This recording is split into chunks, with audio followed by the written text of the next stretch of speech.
Bienvenidas y bienvenidos a su programa Ya lo dijo la Corte, en el cual analizamos los fallos emblemáticos, las sentencias más importantes del Tribunal Constitucional de México. En esta ocasión vamos a platicar con nuestras invitadas del amparo en revisión 166 diagonal 2019, que es una importante sentencia para entender la prestación de los servicios de atención educativa en el ámbito preescolar, pero para personas con discapacidad. ¿Cómo se tiene que llevar a cabo esta tarea? ¿Cuáles son las obligaciones del Estado? ¿Qué tienen que hacer las autoridades? Y en su caso, ¿qué debe de suceder si se violan en esta tarea educativa del Estado mexicano, si se violan los derechos humanos? Para entender y para analizar con todo detalle los importantes aspectos abordados en el fallo de la Suprema Corte de este amparo en revisión 166-2019, le doy la bienvenida al programa a María Fernanda Pincus. María Fernanda, un gusto recibirte en tu programa Ya lo dijo la Corte. Bienvenida. Muchas gracias. Buen día. Igualmente. Y también le doy la bienvenida a Daniela Suárez. Daniela, un gusto recibirte en tu programa Ya lo dijo la Corte. Muchas gracias, Miguel. El gusto es mío. Oye, pues si quieres iniciamos contigo, Daniela, porque me interesa mucho pedirte que nos ayudes a entender los hechos del caso. Me parece que el caso tiene una dimensión fáctica que si le entendemos bien nos va a dar luego la pauta para entender la argumentación de la Corte. Aquí me parece que los hechos son medulares, son centrales, ¿verdad? Ayúdanos con esa parte, Daniela, si fueras tan amable. Claro que sí, Miguel. Bueno, de entrada es importante tener presente que este asunto sucedió en Morelia, Michoacán. Acá un menor de edad que tenía una discapacidad, el síndrome de Prader-Willi, que provoca, grosso modo, el retardo del desarrollo motriz y mental, se encontraba inscrito en una guardería subrogada al IMSS, en donde el infante recibía atención especializada en atención a su discapacidad. Aquí es importante destacar que cuando el niño cumplió los 4 años de edad tenía un desfase en sus etapas de desarrollo en relación con su edad cronológica. Es decir, tenía un desarrollo menor a los 4 años que acababa de cumplir. Por esta razón, la madre del infante presentó un escrito ante el Departamento de Guarderías del IMSS solicitando que su hijo permaneciera en la guardería a pesar de tener esta edad, en atención a este desfase que les comento entre la edad cronológica y su desarrollo neurológico y motriz. El IMSS, Miguel, contestó que con estricto apego precisamente al artículo 206 de la Ley del Seguro Social y de la norma que establecía las disposiciones para la operación del servicio de guarderías, la 6.20, señaló que el servicio de guardería no se podía prestar después de que el niño cumpliera los 4 años de edad, a pesar de este desfase señalado por su madre y que era provocado por el síndrome de Prader-Willi que mencionaba previamente. En contra de lo anterior, evidentemente, la madre del niño promovió un juicio de amparo indirecto en el cual, entre otros actos reclamados, combatió la constitucionalidad del artículo 206 de la Ley del Seguro Social, el cual establece que el servicio de guardería se presta desde los 43 días hasta que cumpla los 4 años de edad. Aquí la parte quejosa, que era la madre del niño y el menor, alegaron que este artículo vulneraba el derecho a la igualdad y no discriminación por razones de edad o discapacidad y violentaba el derecho del infante a recibir educación temprana y su derecho a la salud, lo cual resultaba contrario a los artículos 1, 3 y 4 de nuestra Constitución Federal. El juez de distrito que conoce de este asunto le concede el amparo a la madre y el niño para que el servicio de guardería fuera prestado por 9 meses más. Y bueno, durante toda la secuela procesal, la madre del menor, en representación de su hijo, presenta un recurso de revisión, las autoridades adscritas al IMSS también se inconforman y bueno, este asunto se va al tribunal colegiado y el tribunal colegiado reserva jurisdicción a la Suprema Corte para que conozca del tema de constitucionalidad planteado. En ese sentido, la litis ante la Suprema Corte de Justicia de la Nación se constriñó a analizar los agravios de fondo relativos al estudio de constitucionalidad del artículo 206 de la Ley del Seguro Social, así como los efectos para reparar la inconstitucionalidad señalada por el juez de distrito, es decir, únicamente ampliar 9 meses más el servicio de guardería. Correcto, muchas gracias, Daniela, por este planteamiento que creo que deja muy claro cuál es el tema de fondo, la cuestión que está llamada la Suprema Corte a resolver. Fernanda, déjame te planteo esto. Creo, Daniela lo anunciaba, que una parte de la argumentación en la que descansa el debate alrededor de este caso tiene que ver con nuestra comprensión de la igualdad. Pero creo que también estamos llamados a destacar una comprensión de la igualdad un tanto compleja, porque fíjate, en esto que decía en esto que decía Daniela, pues podríamos decir de los 43 días a los 4 años, pero parejo, para todos. Y aquí, entonces alguien desde un punto de vista de igualdad formal, ¿no? De una igualdad formal diría, bueno, pues ¿cuál es el problema? Aquí no se observa ningún problema. Pero cuando uno desarrolla una mirada más aguda, una mirada más, no sé cómo llamarla, más detallada quizá o incisiva de la igualdad, las cosas cambian. Ayúdanos a entender esta primera parte, esta primera cuestión relevante, Fernanda, por favor, de la sentencia. Sí, bueno, ahorita estaba pensando en la Corte hace uso de un precedente, o sea, de otro caso, en donde ya se había determinado que esos plazos de en qué edad tienes que entrar al preescolar o en qué edad tienes que entrar a la primaria pueden ser flexibles, ¿no? Se da en casos en que los niños están listos antes de tiempo para avanzar de curso y en este caso dice, bueno, también puedes estar o necesitar más tiempo para estar, en este caso, en la guardería, ¿no? Y creo que a lo que la Corte está diciendo es cómo de una manera diferenciada impacta a los niños con discapacidad, que a los 4 años de manera tajante tengan que entrar al preescolar, ¿no? ¿Qué pasa si él o la niña necesita más tiempo para estar listo para ir al preescolar, ¿no?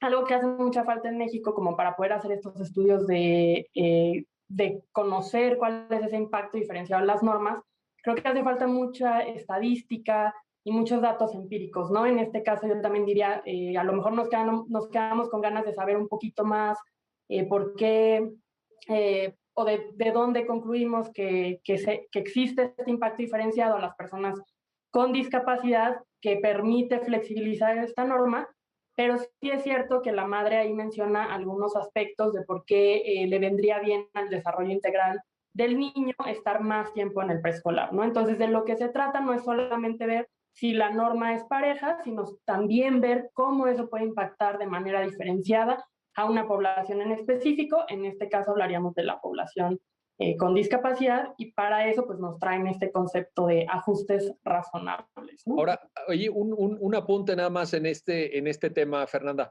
pero ¿no será acaso, y lo digo como hipótesis, porque como tú muy bien señalas, habría que estudiarlo y habría que analizarlo, pero como hipótesis, pero ¿no será acaso que esta legislación en materia de seguridad social, en el momento en el que fue creada, no veía a las personas con discapacidad? Es decir, ¿por qué hay esta ausencia o por qué no hay suficientes elementos para este análisis, etcétera?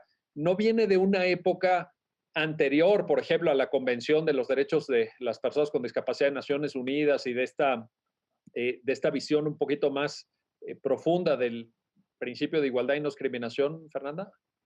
Sí, seguramente viene de una concepción anterior y justamente las decisiones las toman con base en estos dictámenes médicos, ¿no?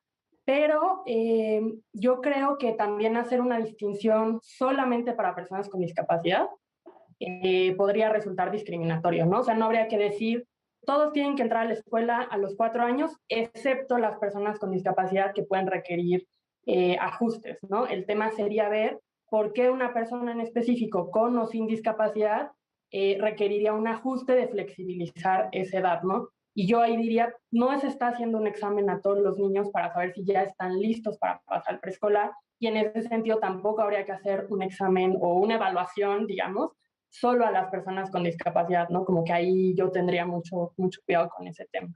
Bueno, pues ahí está. Es buen llamado de atención. Regreso contigo, Daniela. A ver, lo que sí sabemos es que desde el punto de vista de la verificación empírica del desfase entre la edad cronológica y el desarrollo, si no entiendo mal, se plasma como desarrollo óseo del niño, Daniela, ahorita me corrige si estoy equivocado en este punto, pero esa parte la damos por acreditada en el juicio, ¿cierto? Esa parte no tenemos duda de que eso existe. de que médicamente se acreditó y que por tanto hay que trabajar con esa hipótesis como si fuera una hipótesis ya dada, no como algo sujeto a discusión. Ni siquiera la autoridad lo discute, ¿cierto?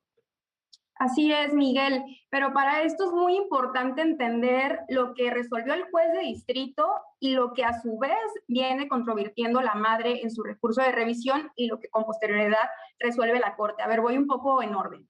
En primer lugar, lo que el juez de distrito señala es que esta norma, este artículo 206 de la Ley del Seguro Social, sí era inconstitucional, pues precisamente al ignorar el desfase de crecimiento de niños con discapacidad, impedía que se cumpliera con el fin constitucionalmente válido de este precepto, que es que precisamente al cumplir los 4 años de edad accedan a la educación preescolar. Entonces, aquí fue muy interesante este estudio de constitucionalidad corre el test de igualdad, porque señala el juez de distrito que aunque la norma persigue un fin constitucionalmente válido, pues permite que una vez que los menores de edad cumplan 4 años, continúen con su educación preescolar, y aunque parezca neutra, sí tiene efectos discriminatorios para ciertos grupos de personas, como infantes con discapacidad, que tienen estos desfases en el desarrollo. Entonces, dice el juez, ya resulta completamente ocioso que estudie los diversos elementos consistentes en la idoneidad, necesidad y proporcionalidad de la medida en sentido estricto. Entonces, aquí el juez declara la inconstitucionalidad de esta norma, pero previamente, para determinar cuánto tiempo más se le debería de seguir prestando el servicio de guardería, acude a los elementos probatorios que obraban en autos. Entonces, el juez encuentra en el expediente del asunto un estudio de edad ósea que señalaba precisamente que médicamente el menor de edad tenía un desfase de 9 meses en relación con su edad biológica, por lo que dentro de los efectos del juicio de amparo se señala que el servicio de guardería se le tenía que proporcionar 9 meses más. En ese sentido, Miguel, la madre del niño alegó principalmente que el juez de distrito se quedó corto con los efectos señalados, es decir, estaba inconforme con estos alcances de los efectos de la sentencia al considerar que limitaba la prestación de la guardería a 9 meses nada más, con base en este dictamen médico entre la edad cronológica y la edad ósea que comentaba previamente que obraba en autos. Así, la pretensión de la madre era que se otorgara el servicio de guardería hasta que mediante una opinión mucho más especializada e integral se determinara que el niño ya contaba con la edad de desarrollo de los 4 años y además existieran las condiciones para que pudiera ser recibido en una institución de educación preescolar. Aquí, Miguel, es muy, muy importante tener presente que el principal punto de partida que toma la Suprema Corte de Justicia de la Nación ya en el estudio de fondo para analizar los agravios de la madre del niño fue el hecho de transitar hacia este modelo social de discapacidad que deja de lado este modelo de rehabilitación de personas con discapacidad o modelo médico. Que en buena medida, por cierto, un apunte aquí sobre este último aspecto, Daniela, en buena medida el modelo médico se ve reflejado en esta determinación del juez de distrito de los 9 meses, a partir de la prueba pericial médica, ¿no? Así es, Miguel. De hecho, por ello los efectos de la Suprema Corte en el presente asunto, porque señala que el juez de distrito se basó de nuevo en este modelo médico para determinar que únicamente por 9 meses más, es decir, como si la condición médica fuera la única para tomar los alcances de los efectos de la sentencia de amparo. Es decir, se tendría que tomar una visión mucho más especializada e integral para ver el desarrollo del menor de edad. Esto efectivamente se inserta en ese debate que ya llevan varias sentencias en la Suprema Corte dictadas para establecer el modelo social, abandonando, dejando atrás el modelo médico o rehabilitador para comprender y analizar la discapacidad. Sobre esto me gustaría regresar, pero antes un tema que te quiero plantear, Fernanda Pincus, porque el juzgado de distrito llega a la conclusión de la inconstitucionalidad del artículo 206 de la ley del Instituto Mexicano del Seguro Social y cita por ahí un precedente que a mí siempre me ha llamado la atención de la primera sala, por cuanto que dice, si la norma es discriminatoria, no es posible hacer, por ejemplo, que alguien podría haber pensado, una interpretación conforme, ¿no? Para poder digamos, alojar o cobijar o tutelar este tipo de casos que tienen un significado específico. Excluida la posibilidad de la interpretación conforme, pues, ¿qué queda? La declaratoria de invalidez de la norma, es decir, la norma es inconstitucional. Y te quiero pedir una reflexión sobre esto, Fernanda, porque pues no es menor, ¿verdad? No, vaya, finalmente en una opción salvabas a la norma en la interpretación conforme, pero aquí no. Entonces, te pido un comentario sobre ese aspecto, Fernanda, por favor. Sí, para mí la lógica que está atrás de esa jurisprudencia de la Corte es que cuando una norma es discriminatoria está transmitiendo un mensaje estigmatizante, un mensaje incorrecto, ¿no? Entonces, esa misma jurisprudencia se usó al declarar inconstitucional el estado de interdicción. Y, por ejemplo, ahí se dice, claro, si nosotros no declaramos inconstitucional el estado de interdicción, estamos transmitiendo un mensaje de que las personas con discapacidad son incapaces, no pueden tomar decisiones por sí mismas, hay que nombrarles tutores para que decidan por ellas, ¿no? Entonces, en ese sentido, me parece que es una buena norma, porque si nosotros decimos, bueno, esto que dice aquí se tiene que interpretar de esta otra forma a la luz de la Constitución, eso no elimina la norma, y entonces esa norma sigue ahí y sigue transmitiendo esos mensajes estigmatizantes, como puede ser el caso que mencionaba de las personas con discapacidad no pueden tomar decisiones, ¿no? Entonces, o sea, sí hay como reflexiones en torno a cómo deja un vacío legal y cómo a veces podría ser más útil hacer una interpretación conforme, pero creo que lo que yo resaltaría es que es muy valioso que los mensajes estigmatizantes no se reproduzcan. De hecho, en la Convención sobre Derechos de Personas con Discapacidad hay un derecho específico y un artículo específico dedicado a que tenemos que concientizarnos como sociedad sobre las capacidades y las aportaciones de las personas con discapacidad. Entonces, tener una norma que nos manda un mensaje contrario, que esté vigente, pues creo que sí puede ir en sentido contrario a este derecho, ¿no? Ahora, pero aquí identificas, Fernanda, voy a ponerlo así de manera muy coloquial, perdón, pero un jalón de orejas al legislador. ¿Identificas una llamada de atención por parte de la Suprema Corte al legislador para que sea más acucioso en la redacción de este tipo de normas? O sea, no está tan claro como en la otra, o sea, creo que no está ese mensaje estigmatizante, o sea, pero creo que la Corte hablaría más de, pues, esta flexibilidad que quería lograr con los plazos, ¿no? De no tener un plazo ahí tajante, ¿no? Entonces, en realidad, por eso creo que, bueno, aquí quien hace toda la argumentación respecto a la inconstitucionalidad es el juez de distrito, y creo que en ese sentido sí le faltaba un poco más de solidez respecto a por qué era necesario declarar la inconstitucionalidad, ¿no? Mi comentario es en general respecto a la jurisprudencia de que no se puede hacer interpretación conforme a las normas discriminatorias, pero en este caso creo que sí, en mi opinión, pues sí falta un poquito más de solidez porque también empieza la argumentación diciendo que la distinción se hace con base en la edad y concluye diciendo que tiene un efecto diferenciado en la población con discapacidad, ¿no? Entonces, creo que lo que me preguntas, pues sí, no queda tan claro en este caso, ¿no? ¿Por qué no se podía salvar la norma? Oye, y de todas formas, digo, nada más para que no haya ninguna duda, porque eventualmente alguien podría tenerla, con esa jurisprudencia estoy totalmente de acuerdo, ¿eh? Estoy totalmente de acuerdo, porque creo que sí, como muy bien lo señalas, Fernanda, que debe quedar claro que en el Estado constitucional de derecho no tienen lugar las normas discriminatorias. Punto. ¿No? Y aquí no hay sutilezas y no hay ambigüedades de la interpretación conforme o la puerta medio abierta o medio cerrada. No se puede discriminar en el modelo del Estado social y constitucional de derecho. Punto. Y ese mensaje es importante. Y hay que decirlo así, con todas sus letras, como creo que lo refleja muy bien.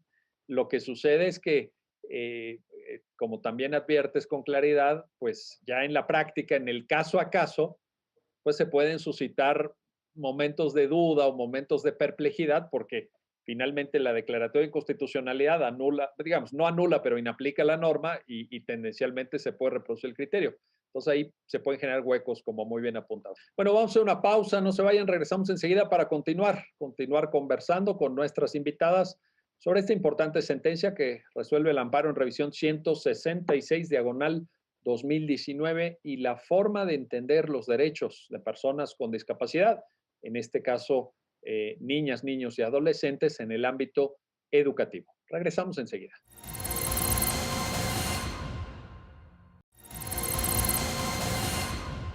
Bueno, ya estamos de vuelta, ya estamos de regreso para continuar en este análisis y comentario del amparo en revisión 166-2019 con nuestras invitadas.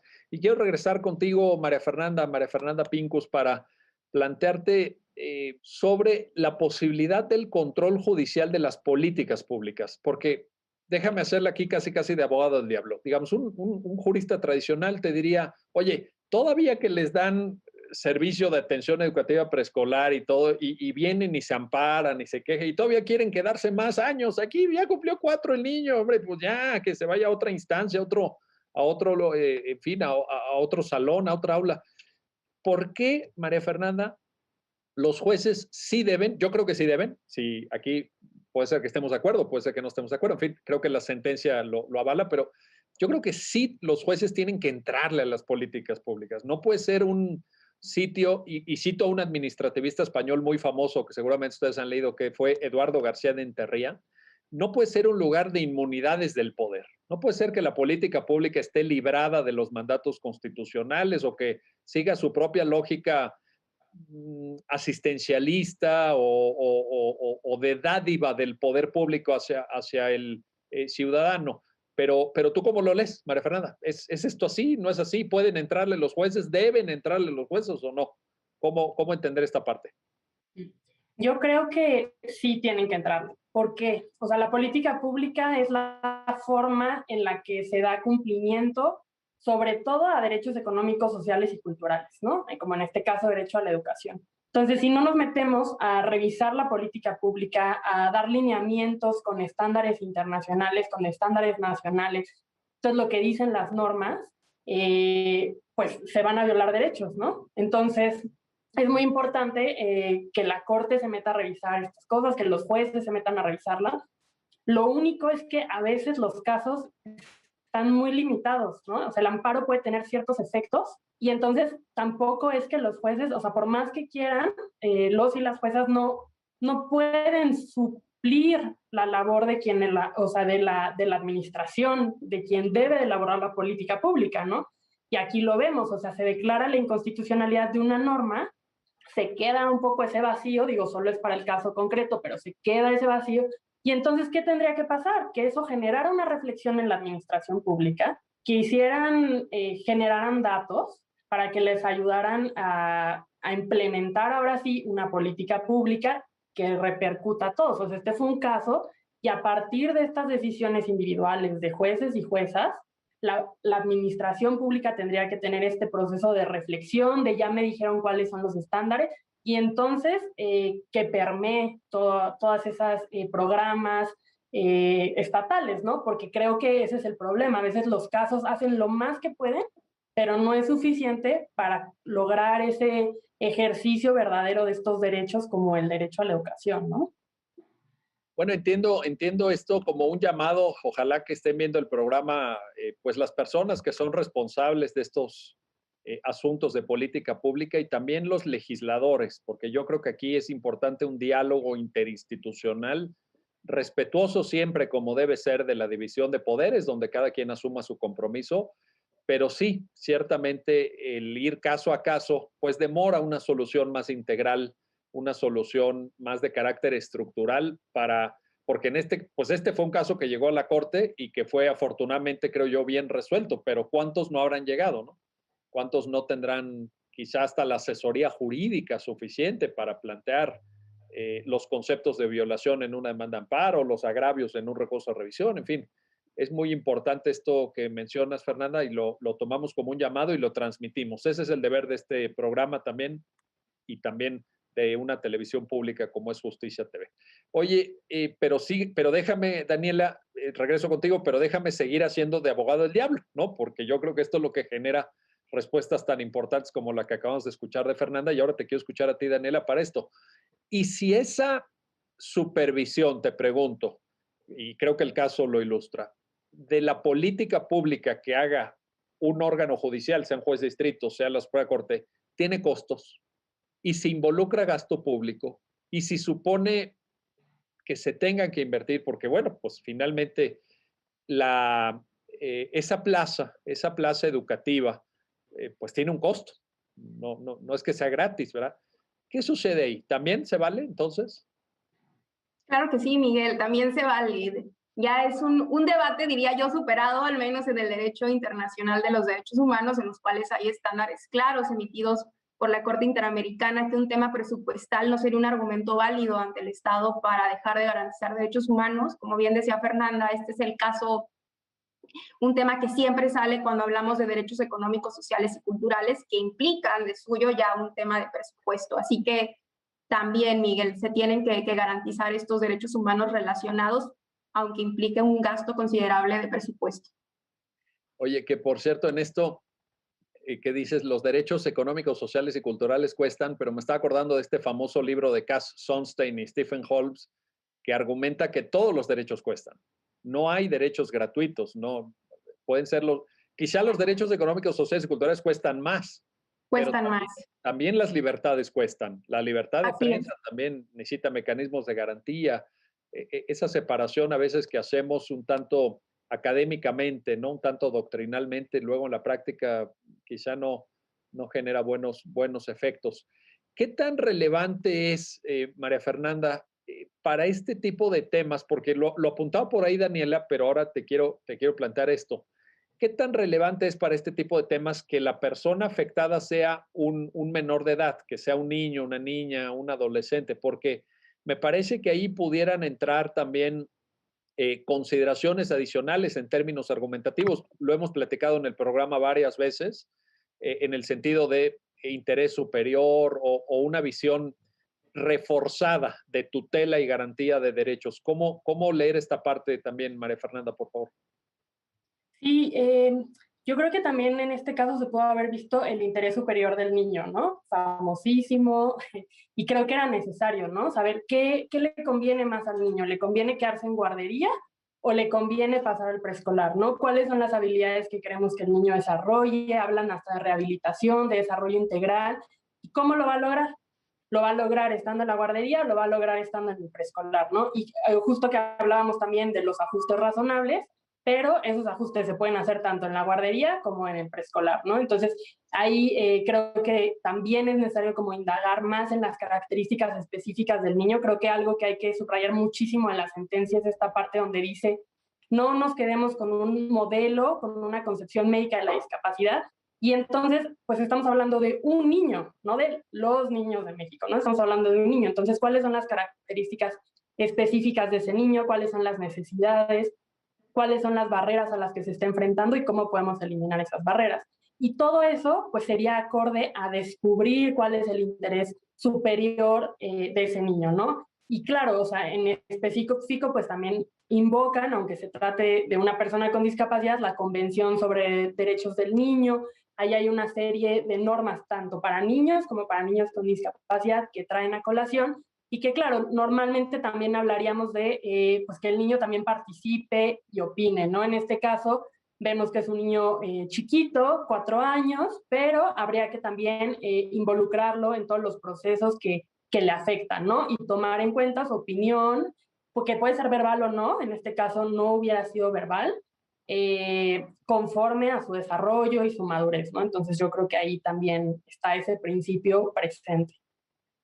En algún momento en la sentencia se menciona algún comentario de la mamá en donde dice que ve significativos progresos en el desarrollo del niño y que por eso es que se tiene que quedar en preescolar, ¿cierto, Fernanda? Yo recuerdo que dice que no, que se tiene que quedar en la guardería, ¿no? Que no La dejarlo guardería, perdón, en la guardería, exactamente. que no dejarlo en la guardería afectaría su desarrollo integral, ¿no? Y que claro, cuando nosotros leemos la sentencia, pues tampoco tenemos acceso a todo el expediente para tener más detalles, ¿no? Sí. Solamente yo recuerdo esa frase donde dice cómo afectaría su desarrollo integral y su rehabilitación. Y sí es cierto que en las guarderías muchas veces hacen este tema de estimulación temprana y pues puede ahí impactar el tema de rehabilitación, ¿no? Exactamente. ¿Qué aporta? Vamos contigo, regreso contigo, Daniela, para preguntarte esto. Y un poco lo mencionaste de pasadita, pero quedamos en retomarlo.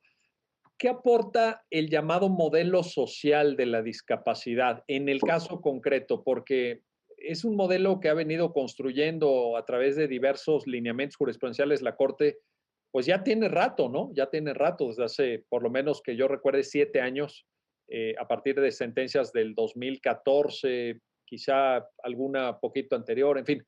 Pero, ¿qué aporta este modelo social para entender este tipo de casos? ¿Por qué no nos podemos quedar, diría alguien, con el llamado modelo médico o modelo de rehabilitación, en donde finalmente este dictamen de disparidad entre edad cronológica y desarrollo óseo sería suficiente para esos 9 meses? Y sin embargo, desde el modelo social hay otra lectura. ¿Por qué? ¿Qué aporta, Daniela, por favor? Claro que sí, Miguel. Bueno, como bien mencionas, el modelo social de discapacidad deja de lado este modelo rehabilitador o médico de discapacidad, el cual implica tener al menos en cuenta dos condiciones.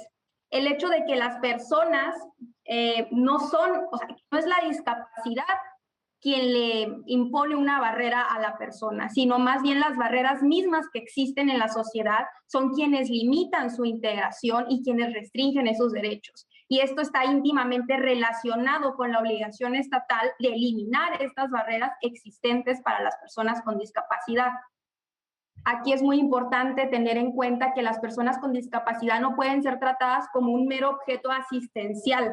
Esto es súper importante porque lo toma en cuenta la sentencia emitida por la segunda sala al determinar que precisamente el juez de distrito, al tomar la decisión con base en este dictamen médico, partió y realizó todo el estudio con base de nuevo en este modelo rehabilitador que deja de lado el modelo social, por lo cual la Suprema Corte de Justicia de la Nación determinó que estos 9 meses eran, pues no eran necesarios o no se podía saber si eran necesarios si no se tomaba en cuenta este estudio integral del menor de edad para ver cuánto tiempo necesitaba estar en la guardería.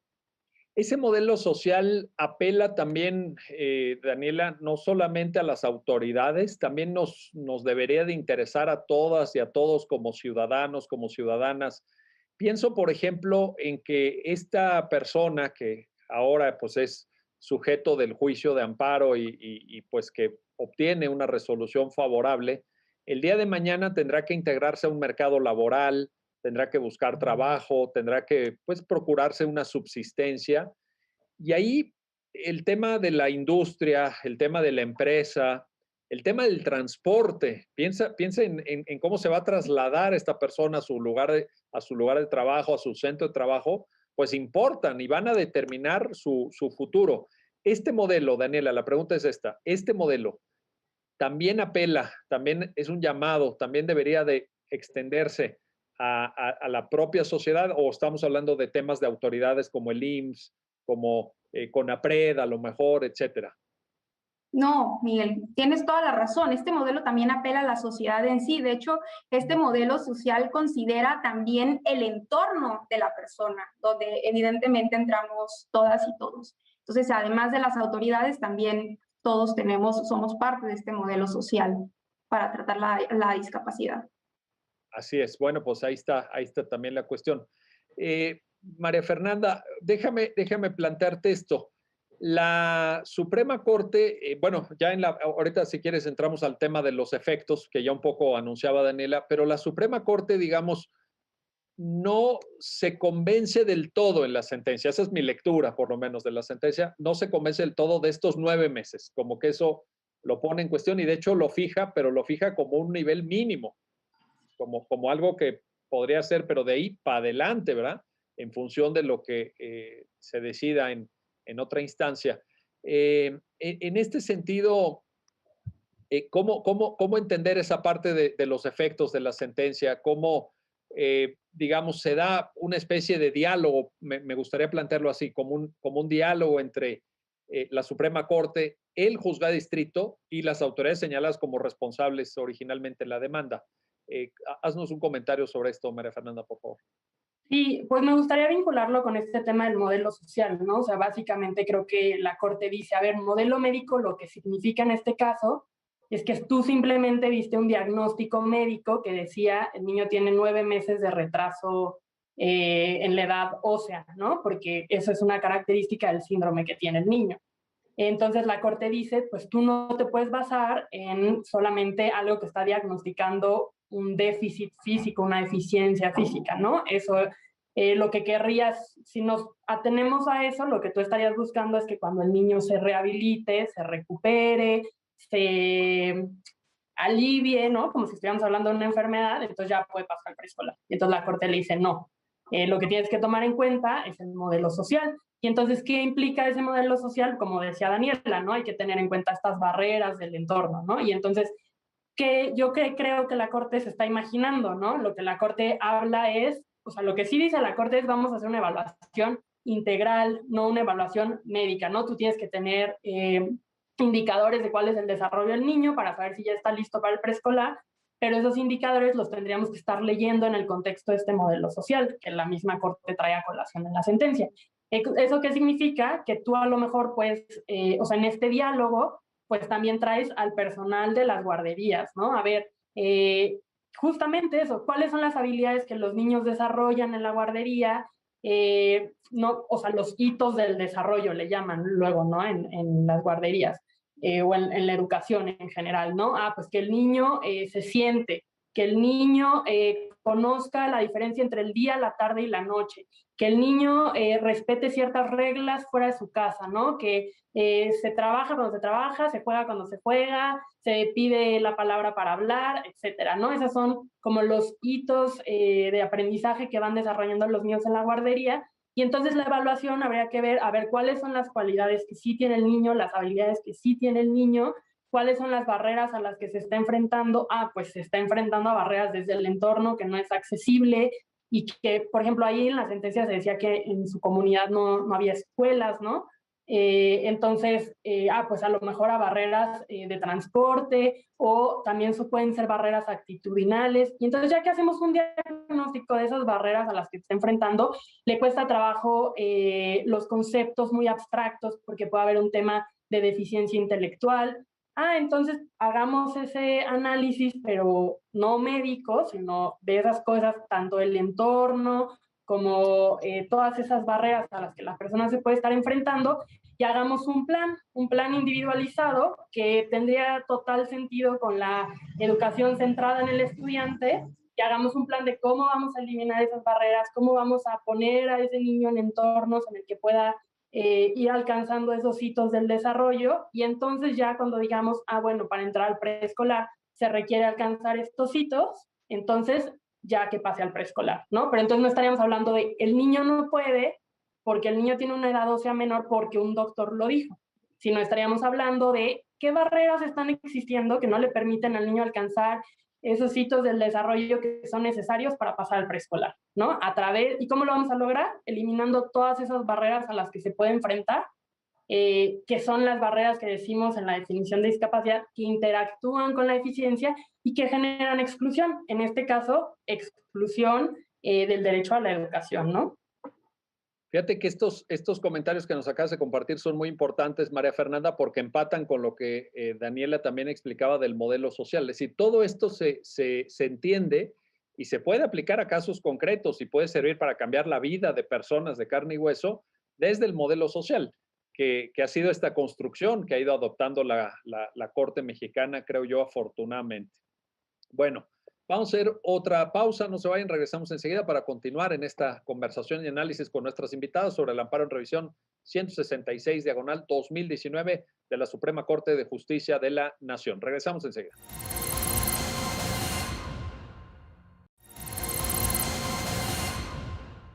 Ya estamos de vuelta, ya estamos de regreso para continuar con nuestra conversación, con el análisis que estamos haciendo con nuestras invitadas de este amparo en revisión 166 diagonal 2019. Quiero regresar contigo, Daniela, para una parte de la argumentación de la sentencia que me parece muy relevante y que en buena medida incide tanto en los comentarios que tú misma como María Fernanda han hecho sobre la construcción de esta lógica de los derechos de personas con discapacidad Y específicamente te quiero preguntar, Daniela, sobre la relevancia que para estas reflexiones argumentativas tiene el derecho internacional de los derechos humanos, porque ya ustedes ambas han citado la Convención de Naciones Unidas, también tenemos por ahí se mencionaron las observaciones generales o comentarios generales del Comité de Naciones Unidas sobre los derechos de personas con discapacidad y parece que es ineludible esta reflexión, esta cita, esta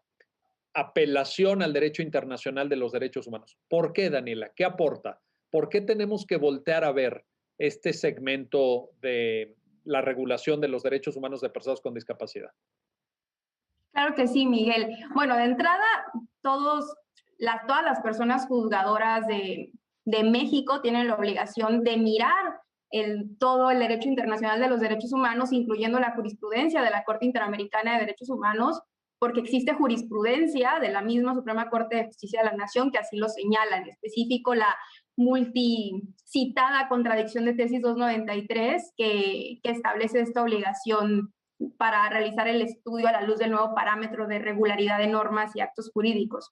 Hablando de derechos de personas con discapacidad, existen muchísimos precedentes, muchísimos tratados internacionales, en específico la convención que ya se citó, que reconoce este modelo social de personas con discapacidad, pero además, Miguel, que ha sido retomado por varios precedentes de la Suprema Corte de Justicia de la Nación. Es por eso que esta sentencia hace alusión a sus mismos precedentes sobre el modelo social que ha sido retomado en múltiples casos, como bien mencionabas, Miguel, quizá con cuestiones fácticas diferentes, pero que el modelo social ha dado lugar a proteger los derechos de este grupo en situación de vulnerabilidad, como por ejemplo la Corte ya ha declarado inconstitucional el estado de interdicción y diversas figuras que han puesto o que limitan la autonomía y diversos derechos de personas con discapacidad. Entonces es muy interesante cómo la Corte, la Suprema Corte, ha dialogado ya con organismos internacionales y con el derecho internacional de los derechos humanos, ha traído este llamado corpus juris internacional a sus sentencias y que ha tenido efectos completamente benéficos para las personas con discapacidad y más para grupos como por ejemplo también menores de edad, es decir, cuando encontramos estas cuestiones de interseccionalidad en un caso que tiene enfrente la persona juzgadora. Aquí también, Miguel, si me permites, me gustaría retomar un precedente interesante que retoma la Suprema Corte de Justicia de la Nación, en el que sostuvo, ya lo habían comentado antes, en el que se sostuvo que el sistema normativo en materia de educación permite el ingreso anticipado a diversos grados y niveles educativos en los casos en el que la persona estudiante, atendiendo a características particulares, requiere ingresar a un nivel superior al que le correspondería. Aquí es bien interesante cómo la segunda sala, por esa misma razón, analógicamente, sostiene que por características particulares hay personas que necesitan alcanzar cierto desarrollo para acceder a ciertos niveles educativos en términos del artículo 3º constitucional, por lo que la edad cronológica no era una condicionante absoluta para obligar a las personas a ser inscritas en ciertos niveles educativos, sobre todo, evidentemente, si estamos hablando de un infante que se encuentra con una discapacidad y que además se actualiza esta obligación estatal de adoptar estos ajustes razonables para lograr su plena inclusión. Miguel, esto es súper importante, la importancia de los ajustes razonables para lograr la inclusión en el ejercicio del derecho a la educación de manera plena y efectiva, sobre todo cuando estamos frente a casos de personas menores de edad. Correcto. Oye, y en este sentido, Fernanda, ¿podría esta sentencia, en la línea que Daniel acaba de exponer, o la verías tú como un paso más en esto que ha venido construyendo la Corte que se llama juzgar con perspectiva de discapacidad? Que un poco recuerda, y ustedes mismas lo han estudiado y comentado en otras ocasiones, recuerda esto de juzgar con perspectiva de género, que ya lleva unos años, que ya incluso ha sido objeto de un protocolo, igual que el tema de personas con discapacidad, también hay un protocolo de la Suprema Corte, pero específicamente te quiero preguntar, María Fernanda, ¿tú crees que esta sentencia, junto con un número también importante y considerable de precedentes distintos, se ubica en ese terreno, en esa lógica de juzgar con perspectiva de discapacidad. ¿Qué nos podrías comentar al respecto? Y yo creo que esta sentencia, lo que decía hace rato, ¿no? Lo que yo subrayaría, que abona totalmente este conjunto de precedentes dice, no hay que estar en el modelo médico, no hay que basar nuestras decisiones en criterios únicamente médicos, y entonces hace esta, pues diría invitación, pero más bien es exhorto, porque es obligatorio tomar en cuenta todas estas barreras y todas estas condiciones en el entorno o sea, y hacer un plan. ¿Cómo ayudamos a que las personas con discapacidad no tengan esas barreras, ¿no? Que es la idea. Entonces yo creo que en ese sentido abona totalmente y además la podemos leer a la luz de otras decisiones que hablan sobre derecho a la educación, como el amparo en revisión 714-2016, que habla sobre educación inclusiva, y pues justo ya en conjunto muchas decisiones de la Corte pues nos hablan del significado de la Convención sobre Derechos de Personas con Discapacidad y cómo hacer este cambio de paradigma en no entender la discapacidad como una enfermedad o como un problema o como algo que se tiene que rehabilitar, sino entenderlo como una condición en la que existen barreras que son las que generan esa exclusión y esa denegación de derechos, ¿no? A ver, y en este sentido, Daniela, ¿qué tanto el amparo? Déjame aquí seguir haciendo esta tarea ingrata de abogado del diablo, como dicen. Pero ¿qué tanto el amparo es el instrumento idóneo para lograr esto? Porque venimos de un amparo, ustedes lo saben, pues decimonónico todavía en alguna medida, que sí, ciertamente avanzó mucho con las reformas de 2011, de 6 de junio y de 10 de junio de 2011, pero que todavía sigue siendo un instrumento con muchas limitaciones en términos de legitimación activa, en términos de los efectos de las... En fin, hay un conjunto de limitaciones, creo, en el juicio amparo. ¿Qué tanto este tipo de temas pueden caer en un ejercicio efectivo? Y te lo pregunto específicamente por esto, por el tema de visión de reparación, qué tipo de reparaciones pueden darse en el amparo, el propio seguimiento, porque tú decías, bueno, es que se devuelve esto y entonces ya no es la edad solamente, sino que se tienen que tomar otros factores de aprendizaje, de ubicación del niño, de no sé qué. Sí, pero esto la Suprema Corte ya no lo hace. Este seguimiento ya no hay un acompañamiento, ya hay una remisión al juzgado de distrito, ya es otra instancia, en fin.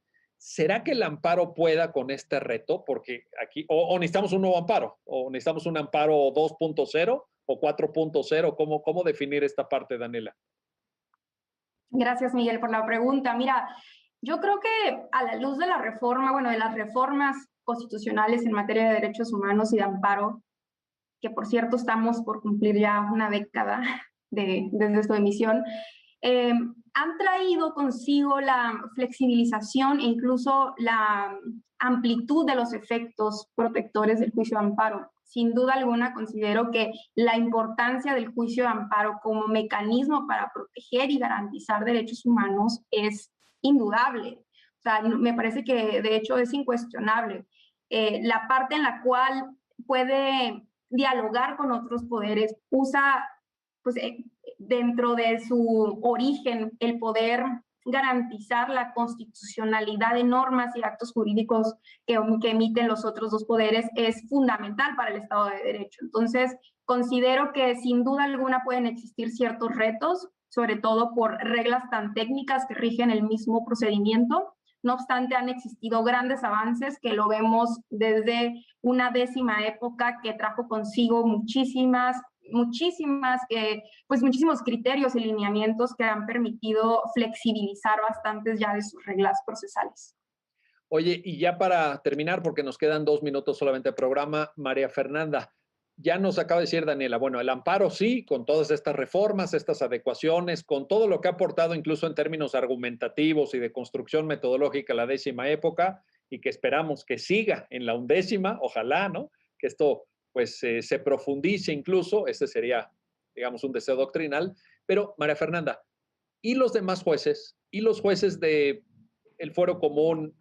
Este tipo de temas a veces brinca en procesos judiciales de derecho de familia, en temas de guardia y custodia, en temas de tutela, etcétera, etcétera. ¿Qué comentario nos puedes hacer sobre ese aspecto que yo creo que todavía pues tiene mucho por avanzar y mucho por trabajar? Sí tiene mucho por avanzar, o sea, los efectos de esos casos pues, van a ser para los casos particulares, pero creo que la labor que realizan las y los jueces de primera instancia es fundamental. El, al darle esa lectura, por ejemplo, al derecho de familia con una perspectiva de discapacidad o al derecho laboral con una perspectiva de discapacidad, como decías hace rato, puede cambiar la vida de las personas, ¿no? Entonces, claro, ¿están acotados los efectos de sus sentencias? Sí, pero pueden tener un impacto importantísimo en la vida de las personas, sí.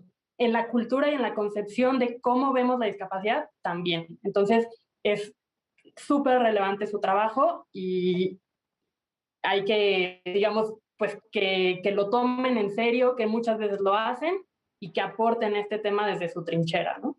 Oye, y además yo sumaría a este exhorto que haces, María Fernanda, que también apliquen estos estándares, porque hay veces que son estándares muy vanguardistas, muy garantistas incluso de derechos de personas con discapacidad, pero que si no es a través del amparo o en el amparo en revisión o en el amparo directo en revisión, a veces no necesariamente están en esas primeras instancias. Y también eso es importante, porque no todos los casos pueden llegar a la corte, no llegan todos los casos. Entonces, ahí hay una corresponsabilidad. Bueno, en fin, ya hemos hecho varios llamados de atención en este programa. Ojalá que quienes se sientan aludidos pues puedan tomar cartas en el asunto porque, insisto, repito, es parte de la tarea de interés público de este programa y del canal, pues mandar ese tipo de mensajes y que cada quien en el ámbito de sus responsabilidades y competencias asuma lo que exige el ordenamiento constitucional mexicano, que para eso estamos todos. Y esa es la razón de ser también de este programa.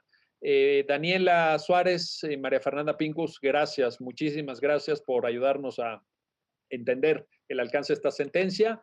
Y gracias a ustedes que hacen posible su programa, ya lo dijo la Corte, en el cual analizamos los fallos emblemáticos, las sentencias más importantes del Tribunal Constitucional de México. Hasta pronto.